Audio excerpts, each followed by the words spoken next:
Landon Donovan, San Diego Loyal, USL, they're not really working together. But apparently, Mansour family reached out to the ownership group of the San Diego Loyal and said, hey, you want to partner on this thing? And apparently, I'm going to use that. These are my air quotes. Apparently, the Loyal ownership group said, F off.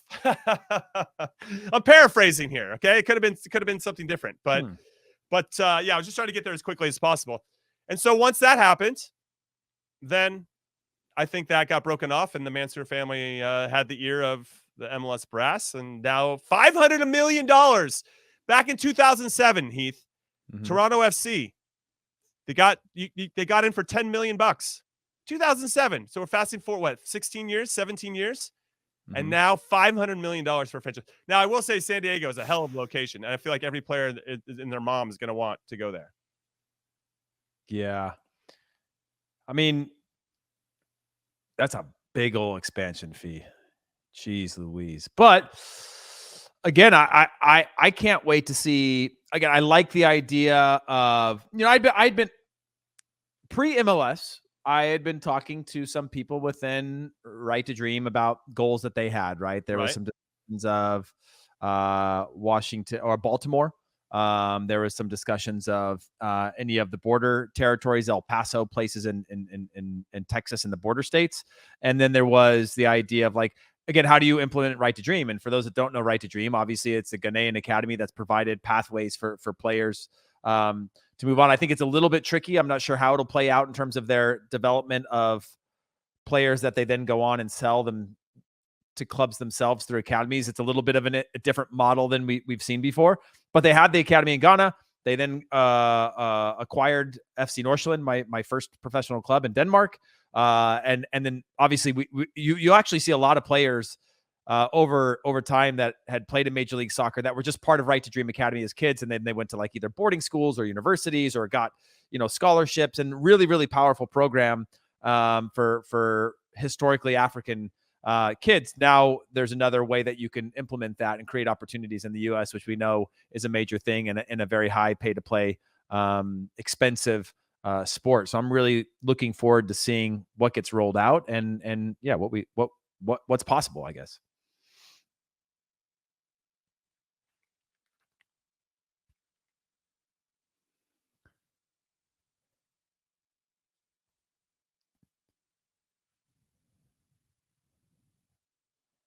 Jimmy, you're muted, by the way.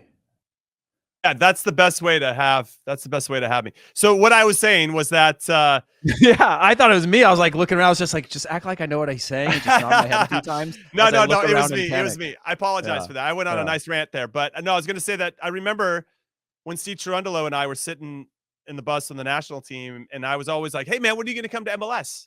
You know what? When are you going to come back and leave the Bundesliga and come back and grace us with your presence?" And he's like, "Once San Diego gets an MLS team, I will come back and play in the league," because that's where he grew up. And a little bit too late for that, and now he's coaching in MLS. But I think it's going to be a prime destination for a lot of players to want to come back and have some fun. And then if you start to add all these other features, it's just going to make the club unique with the Right to Dream stuff. And as they continue to develop that whole area, I think it's going to be really special. I do think that the San Diego Loyal Landon Donovan situation is tricky. I'm very curious to see how they maneuver that, but it's interesting. So let's use this though, because what I find fascinating is that you have 500 million the Mansour family's buying in on this. That's just to get in. Then they have to put, who knows, I know they're going to use Snapdragon Stadium with San Diego State and anybody else that's using it right now. So they have a stadium, but I'm sure there's going to be some expenses to that. Then you got to build the team. And then I think what's interesting is because they did the roster money got dropped, Heath. All the money got dropped of like who makes what, roster salaries, every player salaries from the MLSPA. And I think that there's a lot of people out there that think us older guys should be bitter because we see players that maybe at our level making like 5-10 times as much as we were. I'm all for it. Like that's why we laid the foundation so those guys could go do their thing, just like we had other people lay the foundation for us. And the people who want to mention us saying, "Oh, this is the day every year." Andrew Wiebe had said this, like where former players get really, heads are going to explode because of whatever. Like in my mind, I'm like, dude, first of all, I'm super happy for the growth of the game because the next generation is only going to get better. It's providing opportunities for people like us. It's funding a job for people like Andrew Wiebe, who was never even close to making it to Major League Soccer, right? I think it's creating more opportunities for all of us who dream to play and or be in the sport. It's creating, that growth is a sign of growth for all of us. Right. 2026 and all these things are all measurable metrics that are providing us opportunities as former players to continue to be part of the game because it's growing and there's more opportunities for us. So I'm all for it, man. I'm all for it as well. I don't harbor any bitterness with regard to that. I'm excited for the guys that are getting. And sorry for the Wiebe stray. Wiebe caught a stray right there. Wiebe caught a stray there, but no. I mean, you're using him as context and as a catalyst to get the conversation going. But what I find fascinating is that you're going to ask this Mansour guy to then, paying hundreds and hundreds of millions of dollars to get probably a training facility, Right to Dream Academy going, the entry fee, stadium stuff. And then, by the way, you only have a $10 million salary cap. I think something has to change, right? There has to be some linkage. Well, shoot. Where, I know they got some DPs they can pay above that, right? But Toronto FC is a good example. And we see their payroll on this thing, the highest in the league. But just because you buy fancy things doesn't mean it's always going to work out, and you're going to have. Oh, it's not working there right now. It's definitely not working out, and I don't think that's going to end well for a lot. But and there's a way to team build. I just wonder if we're getting to a point where there has to be maybe you get rid of the DP rule. And I know it's probably a bigger conversation, and we're running out of time, and maybe we can get into it later, especially because I want to hear Chuck get all triggered about it. But is there a way to maybe get rid of the DP rule, raise the salary cap to something like 20, 30 million? I don't know. But then there has to be a floor. You have to spend at least X.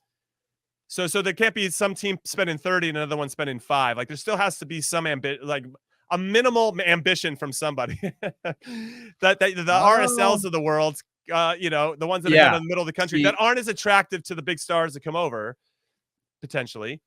I don't know. I don't know what you're thinking. So maybe it's like a 10 million ceiling or $15 million floor and a 30 million ceiling. I don't know. I'm just trying to figure out a way that we can kind of level up. Because when I think about players, Heath, that are very good, that are getting paid, can we just raise that middle class a little bit higher? So the middle class is going up quick. To be fair, it is.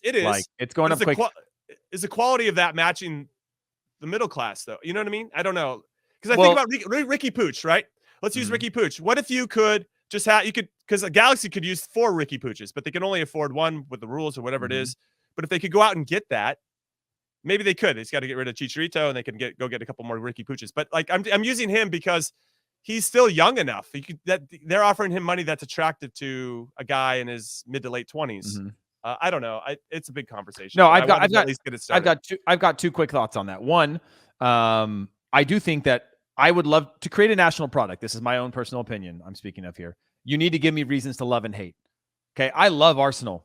I watch Man City play every single weekend. I don't love Man City.